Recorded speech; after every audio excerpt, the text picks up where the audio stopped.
Dear brothers and sisters, I greet you today in the name of the Father, and of the Son, and of the Holy Spirit.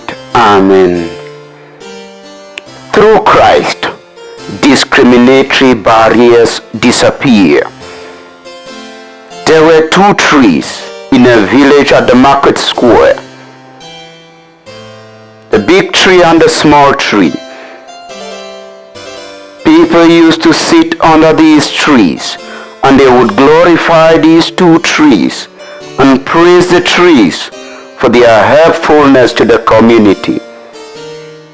One day the bigger tree thought to itself, if I were alone in this market square, people would be heaping these praises upon me alone, and therefore the bigger tree decided to kill the smaller tree.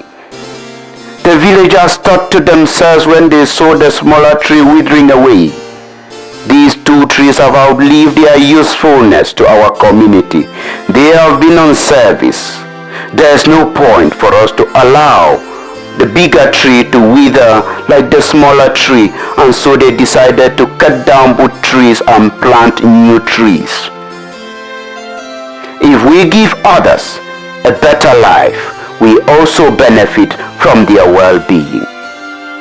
Dear brothers and sisters, Christ transforms the priesthood from barrier builders to barrier demolishers.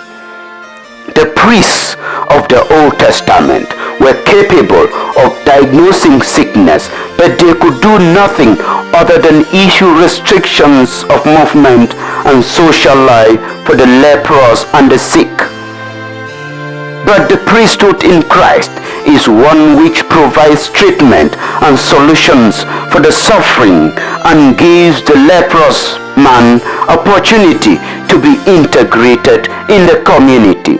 Christ did not issue or emphasize restrictions to the leprous. Rather, he gave him a chance, a healing, to belong to the community.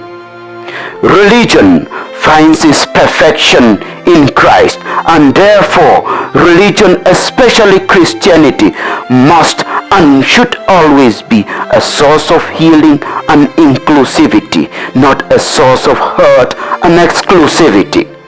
That is why Paul, in his address to the Christians of Corinthia, emphasizes the fact that whether Greek or Jew, or any in Christ, they should never be deliberately offended because of their background. This is to say all racial, political, social, and all sorts of barriers that institutionalize discrimination must be brought down in Christ for the greater glory of God and God alone. Paul was talking in the Corinthian context in which there was a mixture of people, Jews and Gentiles, civilized and uncivilized. The temptation was for these groups to discriminate against each other, for the Jewish Christians to look down on the Gentiles, telling them they have no true background from the Old Testament, and therefore they cannot authoritatively talk about Christianity. On the other hand, it was possible for the Gentiles to accuse the Jewish Christians of being murderers, of being torturers of Christians and of Christ, and therefore they had no moral authority to truly belong to Christ. Paul is saying Christianity must be a home for all. Salvation through Christ must be available for all. Someone said, nowadays in Africa, someone can load their weapon and come out, sit on the veranda and wait for the neighbor to pass by. And when they shoot down the neighbor and the neighbor is falling, they will turn round and go in with cries of joy, of victory, for they have brought down one person, no matter which type of a person they have brought down. Dear brothers and sisters, we have institutionalized discrimination to the extent that it has become self-discrimination. We live in countries where the gap between the rich and the poor is being enlarged on a daily basis, and even when an attempt is made to bridge this gap, it is founded on discriminatory policies that force the poor to catch up with the rich at the expense of the poor. We live in societies where engagement is first and foremost evaluated on the basis of identity. It is evaluated on the basis of race, tribe, gender, politics, religion, and class. Who does not know that in our societies there are hospitals, areas, and schools for the rich and for the poor? What is the difference between the system that we had in the Old Testament and the system that we have today? We live in a world where it is all about competition with others. Who was more than me yesterday? Who am I more than today? Who will be more than me tomorrow? Nothing seems to be worth it except it has to do with us versus them. In the church, it is also a battlefield. It has ceased to be about mutual upbuilding, and it has tended to be which group is more than the other. Parishes and groups in our churches have now become class gatherings for the rich, the poor, tribes, politics, and races. In the family today, you would assume that if you were to help one member of the family, or if one member of the family were to progress, everyone in the family would praise God for that. But that is not the case by all means. Rather, other members of the family would ask, why is it A, not me?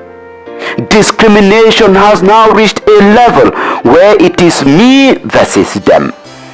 What are the various manners of discrimination that we have at our workplaces, that we have in our homes, that have nothing to do with our wish to keep others growing, but rather a wish to keep others from catching up with us?